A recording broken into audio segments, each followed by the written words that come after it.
નમસ્કાર, હું છું ગોપી ગાંગર અને આપ જોઈ રહ્યા છો નિર્ભય ન્યૂઝ.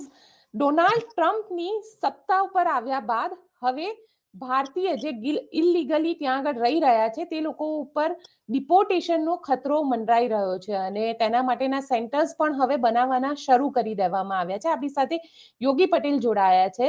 તેમની પાસેથી જ આખી વાતને સમજીશું, કારણ કે યોગેશ પટેલ ઇન્ડિયન યુએસ જે કલ્ચરલ ફોરમ હતા તેના પ્રેસિડેન્ટ પણ રહી છે અને તેઓ સાથે આપણે ચર્ચા કરી લઈએ કે યોગીભાઈ શું કહેશો, કારણ કે જે રીતે ડોનાલ્ડ ટ્રમ્પના આવ્યા બાદ 7.5 લાખ ઇન્ડિયનને પાછા ભારત આવવાની વાત છે અને એ લોકોનું ડિપોર્ટેશન થઈ શકે તેવી પણ ચર્ચા ચાલી રહી છે. ચર્ચા ચાલી રહી છે, હજુ થયું નથી ને. Weight and watch.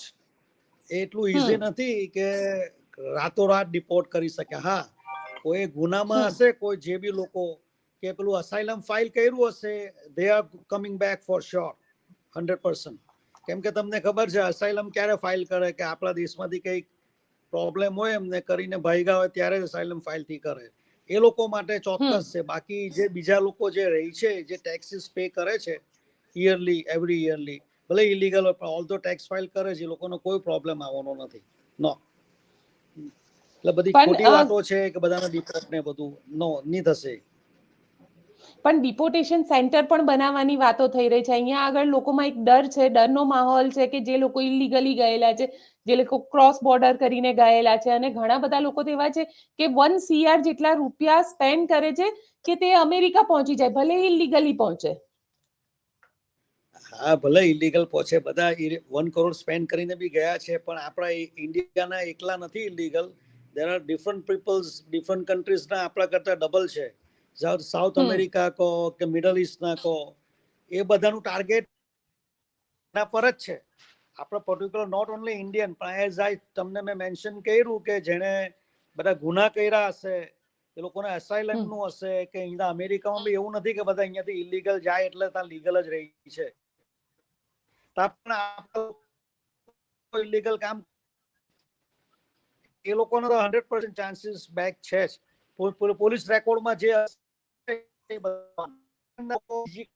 લોકો પણ બહુ છે આપણા કરતા સુધારે છે. સાઉથ અમેરિકા તમે કહો કોન્ટિનેન્ટલ લોકો બહુ છે ઇલીગલ કે આપણા કન્ટ્રી હોય. પછી મિડલ ઇસ્ટના લોકો બી બહુ છે, જે પાછલી ગવર્મેન્ટ હતી એમણે બધા બહુ જણને લીધા છે. એમાં બધા ગુનેગારો બી બહુ ઘૂસી ગયા છે, એમને ખબર છે. જે આપણે ઘૂસી ગયા છે, એના લીધે ટાર્ગેટ એ લોકો નોટ ઓન્લી ઇન્ડિયન બી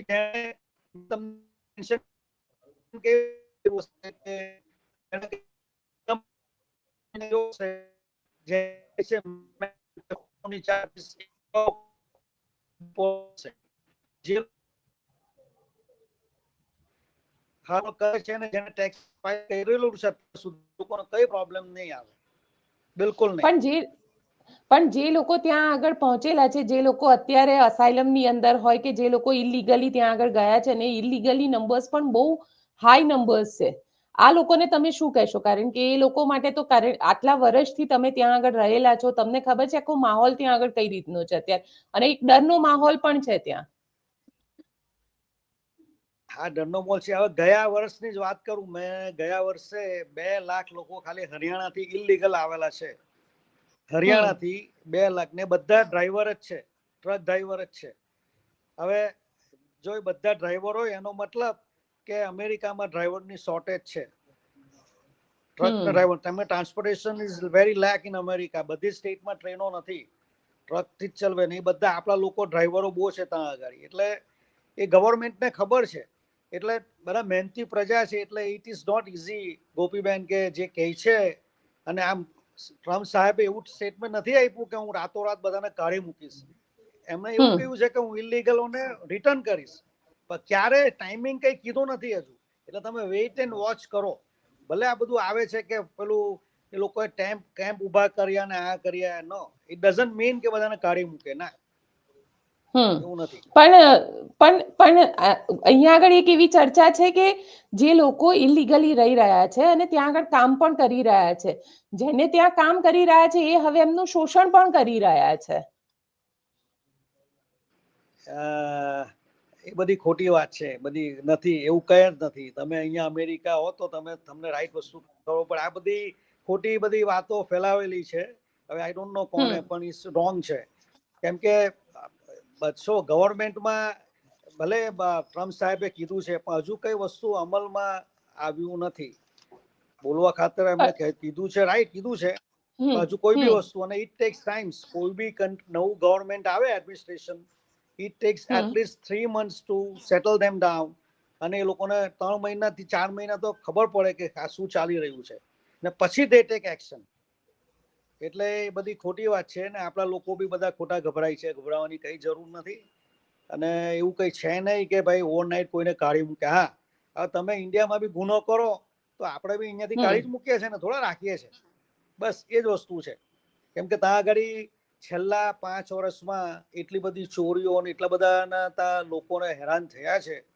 હવે એ બધી પ્રજા છે, એટલે બધા લો એન્ડ ઓર્ડર લાસ્ટ એડમિનિસ્ટ્રેશનના એટલા ઇઝી હતા, એટલે આ બધું બહુ વધી ગયેલું ક્રાઇમ, અને એના લીધે એમણે એક્શન લીધી છે. બીજું કોઈ રીઝન નથી. અચ્છા, તમને લાગે છે કે આ જો ડિપોર્ટેશન થશે, 7.5 લાખ પીપલની વાત છે, તો જો ડિપોર્ટેશન થાય તો ઇન્ડિયા યુએસ રિલેશન ઉપર પણ આની ઇફેક્ટ થાય? ના, અત્યારે ડિપોર્ટેશનમાં એ લોકો કોને કરે છે કે જેની પાસે ક્રિમિનલ રેકોર્ડ છે, એ લોકોને જ કરે છે. ક્રિમિનલ રેકોર્ડ છે એ બધાને ડિપોર્ટ કરે છે વિધાઉટ લુકિંગ બેક. અને એ તો કરવા જ પડે ને, નહીં તો ક્રાઇમ વધતું જ જાય ને. કેમ કે અમેરિકામાં અત્યારે જે બધા ક્રાઇમ થયા છે, સ્ટોરોના લૂંટાયા છે, એ બધા કોઈ લોકલ માણસોના નથી. આ બધા બહારગામથી આવેલા લોકોએ જ લૂંટ કરી છે. એટલે એને ધે નોઝ ઇટ. અને આવું નહીં કરે તો પછી અમેરિકામાં લોકો બિઝનેસ ઓપન કરતા ઓછું થઈ જાય, કેમ કે સ્કેરી થઈ જાય. છેલ્લા વર્ષમાં તો બહુ હોરેબલ હતું બધું. એ બધું બહાર ખબર નથી, પણ ઇટ્સ વોઝ વેરી હોરેબલ લાસ્ટ ગવર્મેન્ટમાં. એટલે આ એક્શન રાઈટ હવે લીધું છે, રાઈટ જ લીધું છે. ઇટ્સ નોટ બીકોઝ કે બધા ઇલીગલ નો, આ બધી ખોટી વાતો છે, બધું ક્રાઇમના લીધે છે. એટલે વરી કરવા જેવું નથી. અને આપણા લોકો, મેં તમને કહ્યું, ક્રાઇમ કર્યું હશે તો આવવાની ગેરંટી બેક છે જ. એને તો કોઈ પણ કન્ટ્રી ક્રાઇમ કરો તો થોડા તમને રાખે. એક્ઝેક્ટલી, ક્રાઇમ કરે તો ન રાખે, પણ જે લોકો ઇલીગલી ત્યાં આગળ રહી રહ્યા છે, માની લો કે એને ક્રાઇમ નથી કર્યું, તો એવા લોકોનું શું? હા, અને ઇલીગલી મેક્સિકો થી ગયા છે કે રશિયા થી ગયા છે. હા, એ લોકોએ ટેક્સ ફાઇલ કર્યું હશે લીગલ રીતે. એમાં એક ફોર્મ આવે છે, એ લોકો એ ફોર્મની એપ્લિકેશન કરીને ટેક્સ ફાઇલ કર્યું હશે તો એ લોકોનો પ્રોબ્લેમ નહીં આવશે. પણ જેણે કર્યું જ નહીં હોય કે ભાઈ નહીં, જે બી કેશથી લીધા હોય ને નહીં કરેલું હોય, તો એ બધા ગેરંટી થશે, પકડાશે તો કરશે જ એ લોકો. કેમ કે જ્યારે તમે કોઈ બી કન્ટ્રીમાં રહો, કમાવો છો, તો તમારે ટેક્સ તો ભરવો પડે કે નહીં? સિમ્પલ છે ને. તમે ઇન્ડિયામાં બી ઇલીગલ રહો તો તમે ટેક્સ તો ભરો ને. તો એ માન્યતામાં તો લઈ ને ગવર્મેન્ટ, અને આ માણસ છે તો લીગલ, ભલે ટેક્સ તો ભર્યો છે ને.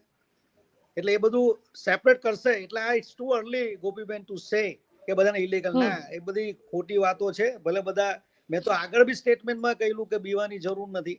હજુ બી કહું છું, not to worry. It's not કે ઓવરનાઇટ આ થઈ જાય. ના, કારણ કે ઇન્ડિયન્સમાં, જે ઇન્ડિયન્સ ત્યાં આગળ રહી રહ્યા છે ને ઇલીગલી રહી રહ્યા છે, એ લોકોમાં બહુ ડર છે આ વાતને લઈને. હવે તો ડર તો હોય જ ને. આજે તમે ઇલીગલ વસ્તુ કરો તો ડર તો બધાને હોય. ઇલીગલ વસ્તુ કરીએ, આપણે એક્ઝામ આપવા જઈએ, ભણ્યાનીઓને કાપલી ગજવા મૂકીને જઈએ, તો આપણને બીક તો લાગે કે નહીં? કે ચાલુ આપણે લેસન કર્યા વગર આવ્યા છે ને આ કાપલી કરીને પકડાયા, તો બીક તો રહેવાની જ છે. પણ એનો મતલબ એવું નથી કે તમારે એકદમ એ થઈ જવાનું, પેનિક થઈ જવાનું ને એવું કરવાની જરૂર નથી. એમ જેમે જે કરો છો કર્યા કરો, શાંતિથી ટેક્સ પે કરો, nothing, not to worry. Right. અને રાઈટ પકડાય તો બી રાઈટ કહી દેવાનું કે હા, હું ટેક્સ પે કરું છું, એવું બોલવાનું. જુઠ્ઠું બોલશે તો તાર બેહાડ દેશે. કેમ કે ઘણા લોકો, આપણા લોકો એવા હોય છે કે ખબર હોય ઇલીગલ છે, અને ત્યાં પૂછે, એ લોકો પાસે રેકોર્ડ હોય જ કે આ ઇલીગલ છે, પણ જાણી જોઈને તમને ક્વેશ્ચન કરે. અને આપણા લોકો પેલા ગભરાઈ જાય, ના હું તો લીગલ છું, આમ તેમ. એટલે બેહાડી જ દેશે. રાઈટ, સાચું જ કહેવાનું, જુઠ્ઠું કહેવાનું નહીં. અચ્છા, તે ડિપોર્ટેશન સેન્ટર્સ ને એ બધું બનાવી રહ્યા છે, એ વાત સાચી છે? ડિપોર્ટેશન સેન્ટર ના હજુ તો કઈ અમલમાં નથી. હું પોતે બી રિપબ્લિકન પાર્ટીમાં સંકળાયેલો છું, મને ખબર છે. એ નથી, હજુ કઈ સ્ટાર્ટ નથી કર્યું. મેં તમને કીધું વેઇટ ફોર 3 months. 3 months નું વેઇટ કરો, પછી બધું દીપા પછી ખબર પડશે. હજુ તે લોકો સર્વે કરે છે. It's too early to say. એટલે નથી ઓવરનાઇટ. હજુ તો ગવર્મેન્ટને ટેક ઓવર કરતા હજુ તો વીક થયું છે, તમને ખબર છે. લાસ્ટ 20 બિલકુલ. જૂન 20 જાન્યુઆરી 20 ટેક ઓવર. એટલે હજુ ટાઈમ છે, નોટ ઈઝી. અને પણ 3 મહિના પછી પણ ડોનાલ્ડ ટ્રમ્પે આવતા વેત બોલો. શરૂઆત કરી દીધી, અને શરૂઆત એવી કરી કે દરેક ઇન્ડિયન્સ ગભરાઈ ગયા, કારણ કે મોટા ભાગના ઇલીગલ ત્યાં રહેતા હતા. હા, પણ હવે એ તો એને જે એને કીધું હોય, જ્યારે જીતા એમણે કીધેલું હતું કે બધા ઇલીગલ ને ઇમિગ્રન્ટને હું કાઢી મૂકીશ આમ તેમ. પછી અમલમાં તો કરે, પણ એનો મતલબ એવું નથી કે બધાને જ કાઢી મૂકે. એની કેટેગરી કરશે એ લોકો હજુ તો, કે ભાઈ કઈ ફિલ્ડમાં કયા છે ઇલીગલ ને ક્યાં છે. કેમ કે ત્યાં આગળ કોરોનામાં બહુ માણસો પાસ હવે થઈ ગયા છે, બહુ લોકો જે રિયલિસ્ટિક ખબર નથી, અને લેબર વર્ક કરવા વાળા માણસો બી ત્યાં નથી. જે લેબર તમને હું કહું છું ને, જે આપણા ત્યાં લેબર વર્ક કરે, hard labour work, office work કરવા વાળા બહુ છે, લેબર વર્ક કરવા વાળા નથી. તો ક્યાંથી લાવશે માણસો? કોણ કરશે એ કામ? એટલે બધું કેટેગરીઝ વાઇઝ કરશે હજુ તો. ઇટ્સ નોટ કે ભાઈ ઓવરનાઇટ કાઢી મૂકે, ના. હા, એ બેન કરશે. જે લોકો બાળકોને જન્મ આપવા આવતા હતા એ બધું બંધ કરી નાખશે, એ ગેરંટી. ભલે સ્ટેક હોલ્ડર આવે આ લોકો ટો પાવર યુઝ કરીને બી, એ તો એ બંધ કરશે જ. એ બંધ કરશે, એ ગેરંટી. ઓકે. અને ખાસ જે લોકો અત્યારે, કારણ કે અહીંયા આગળ બધે જ એ પ્રકારના ન્યૂઝ છે કે જે લોકો ત્યાં આગળ ઇલીગલી રહી રહ્યા છે, એ લોકો હવે ક્યાંક ને ક્યાંક છુપાતા ફરે છે. એ લોકો કોશિશ કરે છે કે ક્યાંય પબ્લિક ડોમેનમાં એ લોકો ન જાય.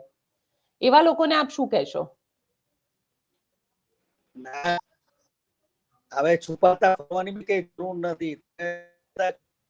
એ પકડાય જ જશે. કેમ કે લેટ્સ સી કે મારા ઘરે કોઈ હું છુપાવ ઇલીગલ, તો મને પકડશે એ લોકો, પકડશે.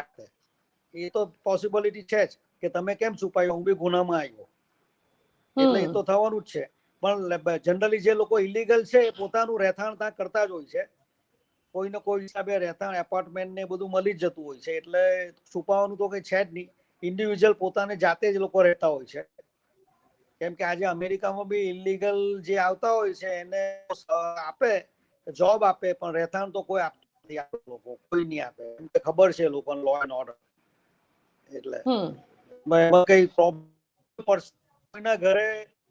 કોઈ બી ઇમિગ્રેશન વાળા નથી. અમે ના શું કરી શકે ગવર્મેન્ટ? એ તો પોસિબિલિટી છે જ નહીં. હા, કોઈ સ્ટોરોમાં જાય ને પકડે તમને, એ જુદી વાત છે. અચ્છા, જે લોકો અત્યારે